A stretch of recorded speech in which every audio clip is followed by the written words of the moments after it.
பெண்ணை நம்பி பிறந்த போதே தொப்புள் கொடிகள் அறுபடுமே. மண்ணை நம்பும் மாமரம் ஓர் நாள் மாபெரும் புயலில் வேறறுமே. உன்னை நம்பும் உறுப்புகள் கூட ஒரு பொழுது உன்னை கைவிடுமே. இதில் பெண்ணை மட்டும் நம்பும் நம்பகம் பிணநாள் வரையில் பின்வருமா?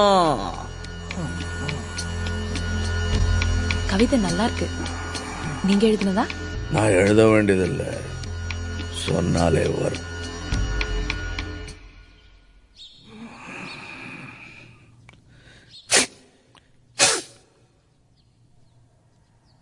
என்னையே பேச வச்சுட்டா.